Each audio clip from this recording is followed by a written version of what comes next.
Kung bago ka lang dito sa NTPH, maaari bang makahingi ng isang like at subscribe? At huwag kalimutan pindutin ang notification bell para ma-notify kapag may ganito tayong upload. Salamat kabayan!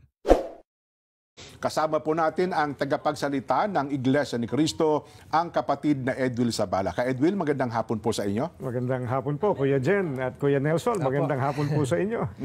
Masarap po ba yung kape namin sa Ay, napakasarap po. Salamat po ng marami. Mukhang naparami po yung kape na inihain namin sa inyo. Medyo nanginginig na ka po ako. Una po, kamusta muna kayo, Ka Edwil? Mabuti po, awa ng Diyos po. Ayan, opo. Nako, simulan ko na po agad, Ka Edwil, ano po, dito po sa mga maiinit na isot. Marami po kasi ang mga nagtatanong sa amin mula nito nakalipas na mga araw at kung saan-saan pa. Una po ay marami po nagtatanong kasi kung ano raw po ba ang masasabi ng Iglesia ni Cristo sa kasalukuyang sitwasyon po ng ating bansa, Ka Edwin. Kuya Jen, sa iyo nang galing ang tanong. Pasensya ka na, hihingi na ako ng dispensa, Kuya Nelson. Kuya Jen, sa inyo nang galing ang tanong pero i-address ko sa audience natin ang sagot. Sige po, tama po. Sila po kasi nagtatanong talaga. Opo, kaya sa kanila dapat makarating. Nang mag-rally po ang Iglesia noong January 13, 2025, ang ipinanawagan po namin sa mga namiminuno sa ating bansa, at malamang ay naaalala niyo po ito, kapayapaan, pagkakaisa, at unahing asikasuhin ang problema ng ating bansa at mamamayan nito kaysa yung mga hakbanging magbubunga lamang ng awayan at hidwaan. Dahil alam naman ng marami po na ang mga ito pawang pamumulitika lamang. Ang nakakalungkot po ay yung panawagang yun ng Iglesia ni Cristo tila hindi pinakinggan ng mga kinauukulan. Kaya nga po, Kuya Jen, nangyari yung mga nangyayari ngayon. Ayun, oho. Mahirap talaga yung hindi nakikinig, no? Oo nga. Pero dapat po maging specific tayo dito. Dahil baka hulaan nila kung ang dami kasi nangyayari ngayon. Ano po yung tinutukoy nyo dito na mga pangyayari ngayon? Yun. Again, Kuya Nelson, ano po? Sa inyo nang galing ang tanong, ibabato ko ang sagot sa audience. No?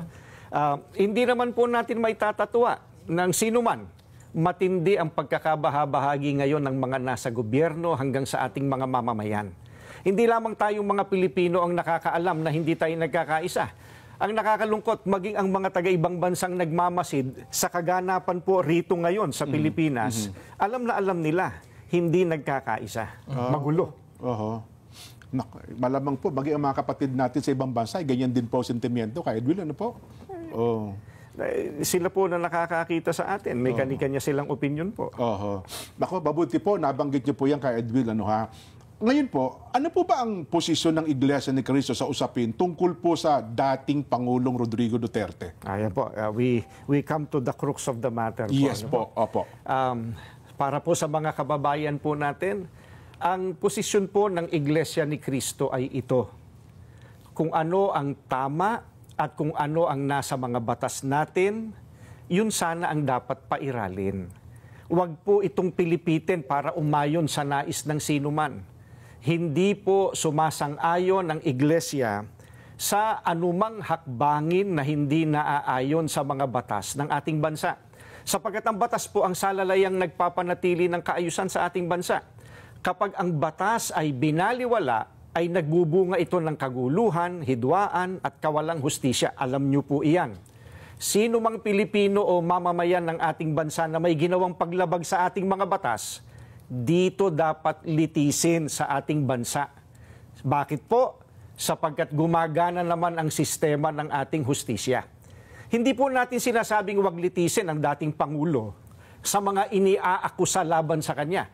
Ang saga ng amin po, nagtitiwala ang Iglesia ni Cristo sa integridad at kakayahan ng hudikatura para pagpasyahan ng ganitong bagay at usapin.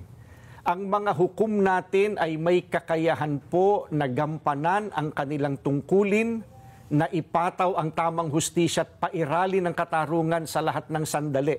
Kaya, hindi natin dapat isuko ang soberenya ng ating bansa sa iba. Yan po ang posisyon natin. Ayun, malinaw na malinaw. Ano ha? So, Nelson, wala palang kinalaman sa rally. Kung ano man pagkilos. Kung ano mang pagkilos sa kasabay ng kaarawan ng dating Pangulong Rodrigo Duterte. Hindi ito Wala po. kung ano ang batas, yun dapat na umiral. Oho. Sa kasalukuyan pong pangyayari. At dapat po ay dito, litisyon sa ating bansa. Ano ha? Ka-Edwin, meron pa po ba kayo gustong idagdag sa mga nabanggit pa po ninyo? Gusto ko lang po sabihin, masarap yung kape. Huwag ko kayo madadala na Opo. imbitahan uli kami at makapagkape po rito kasama ninyo. Ayun. Maraming salamat po sa inyo sa pagkakataong ito. Ayan, maraming pong salamat, Ka-Edwin, ang tagapagsalita po ng Iglesia ni Cristo.